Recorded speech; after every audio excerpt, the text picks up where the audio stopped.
ஓம் அருள்மிகு வெற்றி விநாயகரை போற்றி. அனைவருக்கும் வணக்கம் ஃப்ரெண்ட்ஸ், நான் லதா. இன்றைக்கு நாம் தரிசனம் செய்யக்கூடிய திருக்கோயில் அருள்மிகு ஸ்ரீ படவேடு ரேணுகாம்பாள் திருக்கோயில். அமைந்திருக்கிற இடம் செய்யாறு, திருவண்ணாமலை.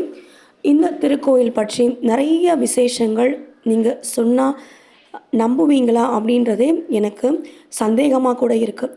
அப்படிப்பட்ட பல அதிசயங்கள், அற்புதங்கள் நிறைந்த ஒரு அழகிய பிரம்மாண்டமான பல வரலாறுகளை உள்ளடக்கிய மாபெரும் ஒரு சகாப்தம், நம்மளுடைய மாபெரும் ஒரு பெரிய பிரம்மாண்டம் அப்படின்னும் நம்ம இந்த திருக்கோயில் பற்றி நம்ம சொல்லலாம்.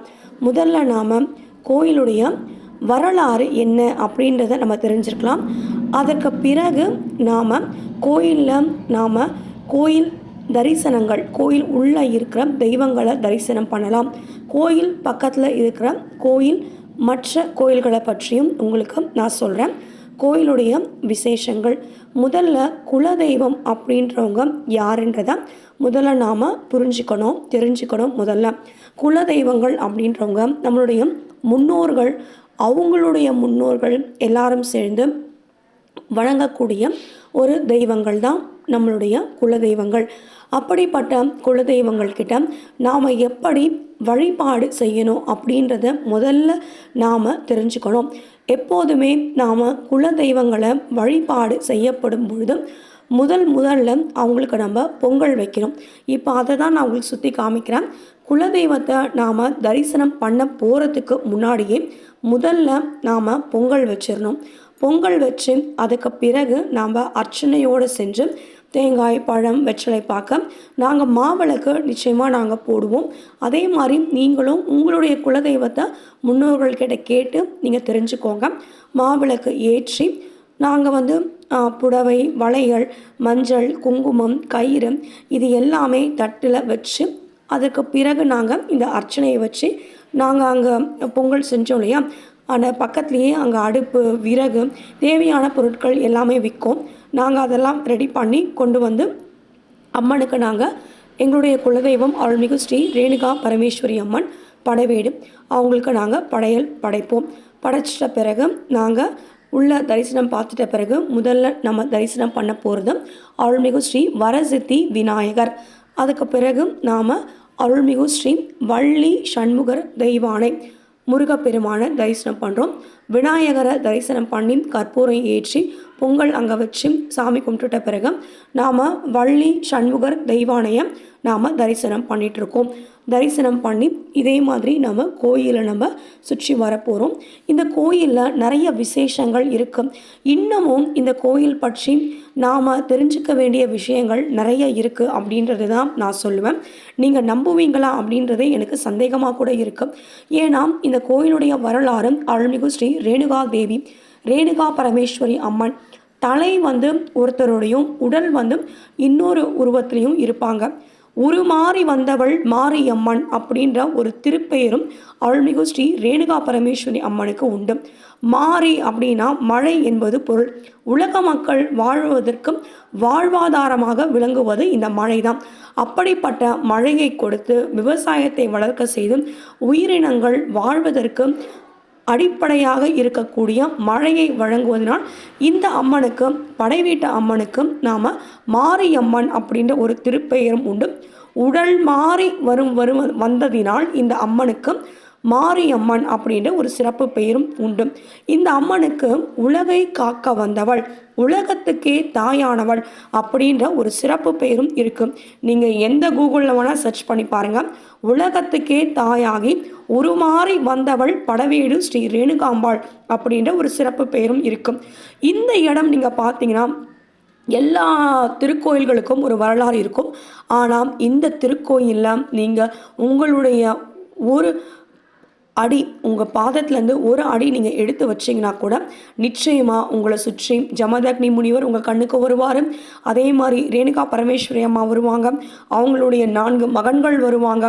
முக்கியமாக நீங்கள் பரசுராமருடைய தரிசனத்தையும் நீங்கள் இந்த கோயில் உள்ள நீங்கள் ஒரு அடி எடுத்து வைக்கும்போது உங்களால் உணர முடியும். ஏன்னா இந்த திருக்கோயிலில் எல்லா அம்மன் கோயில்களிலும் நீங்கள் பிரசாதமாக குங்குமத்தை வாங்குவீங்க. அதே மாதிரி சில அம்மன் கோயில்களில் நாம் குங்குமத்தோடு சேர்த்து நாம் விபூதியும் நம்ம பிரசாதமாக கொடுப்பாங்க. ஆனால் இந்த அம்மன் கோயிலில் மட்டும் ஒரு சிறப்பான ஒரு விசேஷம் இருக்குது. அந்த விசேஷம் என்னன்னா, ஜமதக்னி முனிவர் அன்றாடம் யாகம் வளர்த்துவார், வேள்வி நடத்துவார். அப்படி வேள்வி நடத்தும் பொழுதும் அங்கே மண்ணிலேருந்து உருவான ஒரு அழகான ஒரு புற்று மாதிரி இன்னமும் வளர்ந்து கொண்டே தான் இருக்குது அந்த இடம். அந்த இடத்துலேருந்து உருவான அந்த மண்ணை வெட்டி கொண்டு வந்து ஆணி, அதாவது ஆணி மாதத்தில் வருகிற திருமஞ்சனம், ஆணி திருமஞ்சனம் அப்படின்ற வருஷத்துக்கு ஒரு நாள் அந்த இடத்துல இருந்து மண்ணை வெட்டி கொண்டு வந்து இங்கே வருகிற பக்தர்கள் எல்லாருக்குமே என்ன பிரச்சனையாக இருக்கும்? முதல்ல நோயற்ற வாழ்வே குறைவற்ற செல்வம். அப்படிப்பட்ட நோயற்ற வாழ்வு வாழ வேண்டும் அப்படின்ற பிரார்த்தனையை மக்கள் வைக்கிறாங்க அம்மா கிட்ட. உலகத்துக்கே தாயாக அருள் பாலிக்கக்கூடிய பழைய வீட்டில் எழுந்தருளி எல்லாருக்கும் அருள் புரியக்கூடிய அருள்மிகு ஸ்ரீ ரேணுகா பரமேஸ்வரி அம்மன் அவங்களுடைய ஆலயத்தில் புற்றிலிருந்து கொண்டு வந்து அந்த நிலத்திலிருந்து மண் அது வளர்ந்து கொண்டே தான் இருக்கும்.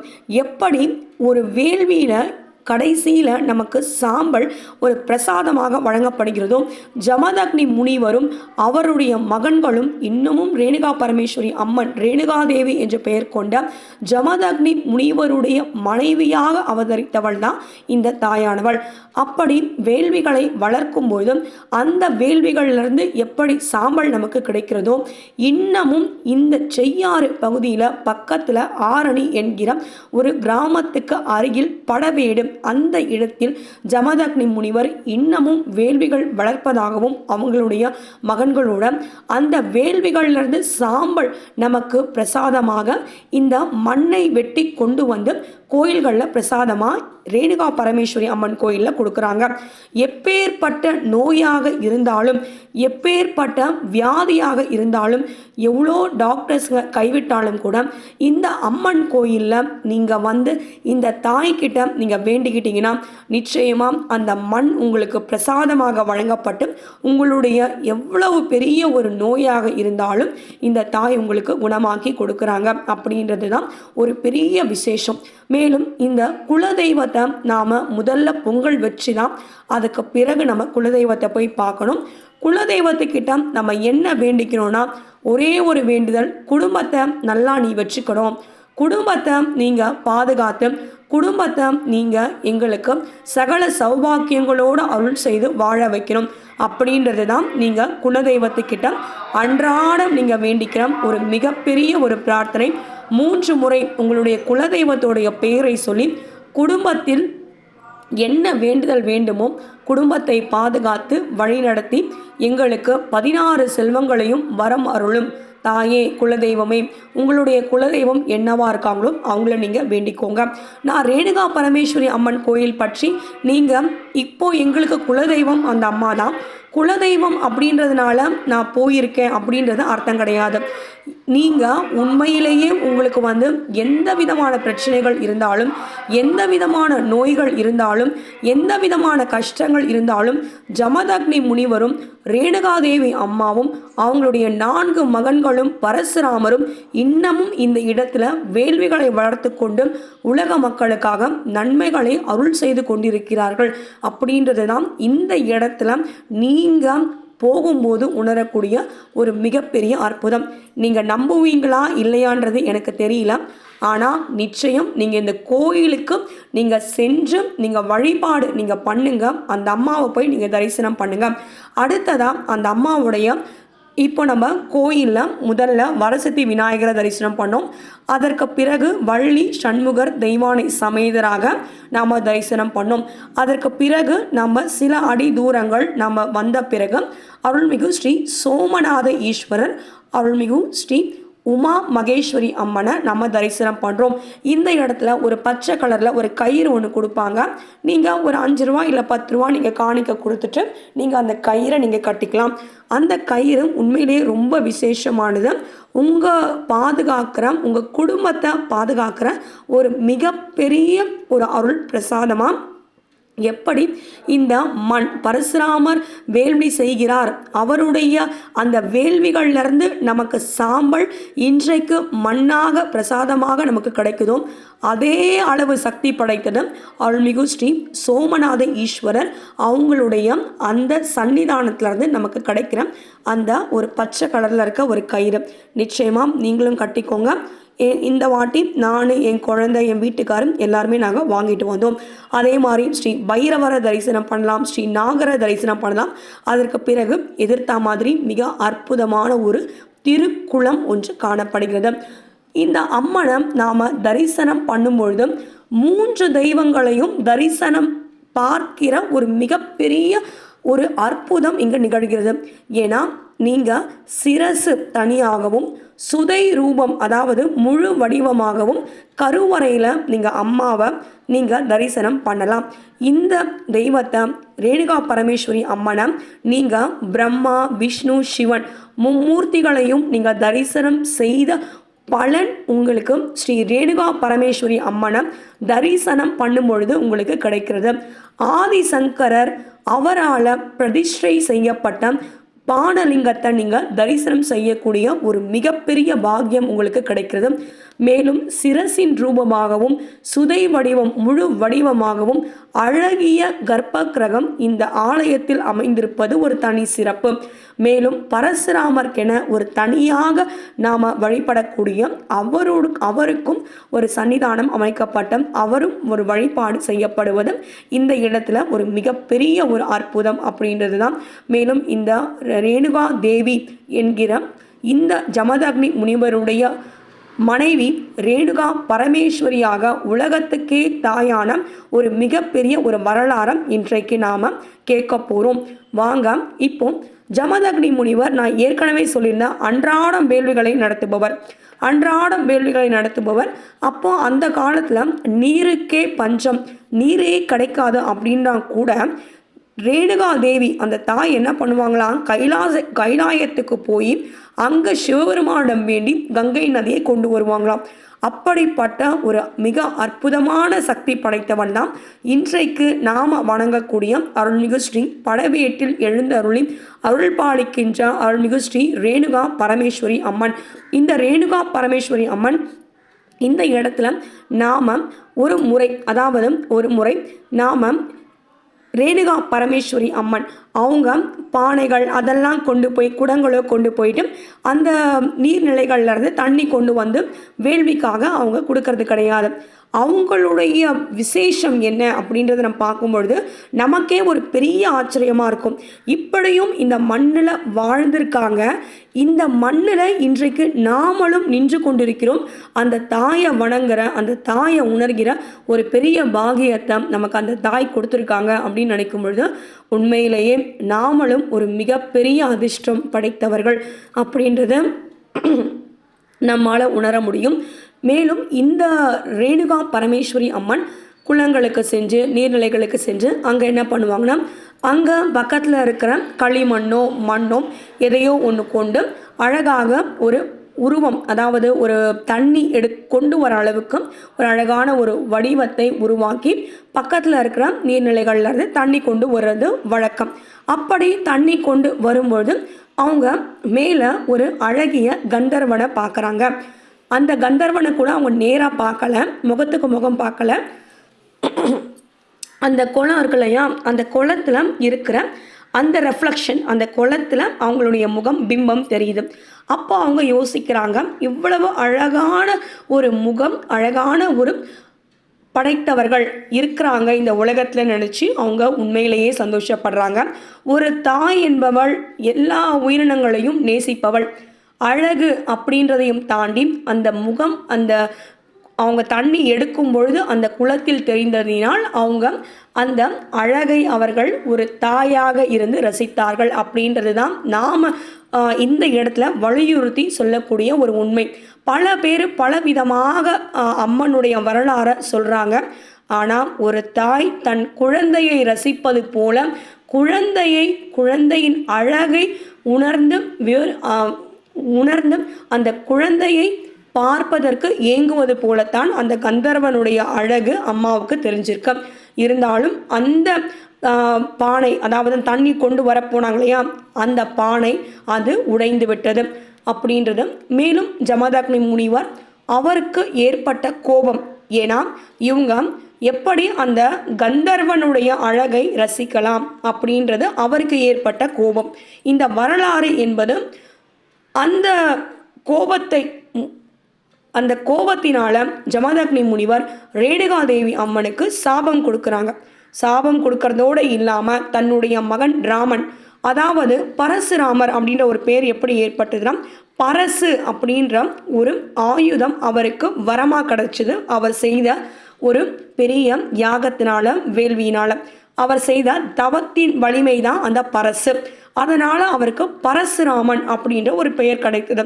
அந்த பரசை கொண்டு வந்து தாயின் சிரசை வெட்டு அப்படின்னு தந்தை சொல்கிறாரு. தந்தை சொல்மிக்க மந்திரம் இல்லை அப்படின்னு இன்றைக்கும் சொல்லுவாங்க. அதனால் அவரும் என்ன பண்ணுறாருனா, ஒரு கணம் கூட யோசிக்காமல் தன்னுடைய தாயினுடைய சிரசை வெட்டிடுறாரு. உனக்கு என்ன வரம் கேளு, நான் கொடுக்குறேன் அப்படின்னு தந்தை சொல்கிறாரு மகன் கிட்ட. எங்கள் அம்மா தான் வேணும்னு தன்னுடைய மகன் சொல்கிறார். எந்த குழந்தையாக இருந்தாலும் தாய் தான் வேணும்னு சொல்லுவாங்க. அதுவும் இவர் இப்படிப்பட்ட ஒரு கொடுமையை தன்னுடைய தாய்க்கு செஞ்சுருக்கிறதுனால, அப்போ அந்த ஒரு சமயம் இந்த கமண்டலத்தில் இருக்க நீரை கொண்டு போய் இந்த மந்திரத்தை சொல்லி நீ தெளி, நிச்சயமாக உன்னோட தாய் உனக்கு திரும்ப கிடைப்பாங்க அப்படின்னு சொல்கிறாரு தந்தை. அதே மாதிரியே பரசுராமரும் அதற்கு முன்னாடி என்ன பண்ணாங்கன்னா, பரசுராமர் வெட்ட போகும்பொழுது ஒரு பெண் ரேணுகாதேவியை காப்பாற்ற வராங்க. அவங்க சிரசையும் வெட்டிடுறாரு. இவர் கமண்டலத்தில் தண்ணி கொடுக்கும்பொழுது சிரசை மாற்றி வச்சு அவர் தண்ணியை தெளித்து மந்திரத்தை ஓதிடுறாரு. அதனால் இன்றைக்கு அந்த உடல் வேறு ஒரு பெண்ணாகவும் தலை ஒரு பெண்ணாகவும் மாறி மாறி வந்ததால் அவளுக்கு மாரியம்மன் அப்படின்ற ஒரு சிறப்பு பெயரும் இந்த திருத்தலத்தில் மட்டும் இல்லாமல், மாரியம்மன் அப்படின்னு நீங்கள் பார்த்தீங்கன்னா உலகத்தில் மூலமுடுக்கெல்லாம் இருக்கிற எல்லா இடங்களிலும் அவள் நிறைந்திருப்பாள். மாரி என்பவள் உருமாறி வந்ததினால் மாரியம்மன் அப்படின்ற ஒரு சிறப்பு பெயர் ரேணுகா பரமேஸ்வரி அம்மனுக்கும் உண்டு அப்படின்றது தான் இந்த இடத்துல நான் வலியுறுத்தி சொல்லக்கூடிய சிறப்பான விஷயம். மேலும் இந்த விஷயம் நிறைய இன்னும் நம்ம சொல்லிகிட்டே போயிட்டுருக்கலாம். அதே மாதிரி அந்த வேள்வி செய்த இடங்கள்லேருந்து நமக்கு கிடைக்கிற அந்த மண்ணுன்றது ரொம்ப ரொம்ப அதிசயம். மேலும் இந்த உருமாறி வந்ததினால் பரசுராமர் அவங்களுக்கு என்ன வரம் கேட்டாரோ அதை தந்தை கொடுத்துட்டாரு. தந்தை கொடுத்துட்ட பிறகு அவரும் என்ன சொல்றாருன்னா, ஜமதக்னி முனிவர், இன்றைக்கு உனக்கு மட்டும் தாயாக இருந்தவள் மாறி, அதாவது உடல் மாறி தலை மாறி வந்ததினால் உலகத்துக்கே தாயாகி அருள் பாலிப்பாள் அப்படின்னு ஒரு வரத்தை கொடுக்குறார். எவ்வளோ ஒரு பெரிய வரம் பார்த்தீங்களா? உண்மையாலுமே எல்லாருக்குமே தாயாக இருக்கக்கூடியவள். எந்த ஒரு கோயிலுக்குமே இவ்வளவு ஒரு பெரிய வரலாறு இருக்கும் அப்படின்றது நம்ப முடியுமா அப்படின்றது எனக்கு தெரியல. ஆனால் இந்த திருக்கோயிலுடைய வரலாறு என்பது ரேணுகா பரமேஸ்வரி அம்மன் பழவேட்டில் எழுந்தருளி அருள் பாலிக்கக்கூடியவள், உலகத்துக்கே தாயாக உருமாறி இன்றைக்கும் நமக்கு அருள் பாலித்து கொண்டிருக்கிறாள் அப்படின்றது தான் உண்மை. மேலும் இந்த திருக்கோயிலில் கோடி தீபம், அங்க பிரதட்சணம், துலாபாரம் அப்படின்றதும் ஒரு தனி சிறப்பு. இங்கே பரசுராமரை வழிபாடு பண்ணி குழந்தை வழிபாடு கேட்குறாங்க. ஏன்னா பரசுராமர் தந்தையும் மதித்தார், அதே மாதிரி தாயினுடைய உயிரையும் அவர் திரும்ப பெற்றுக்கொண்டார்.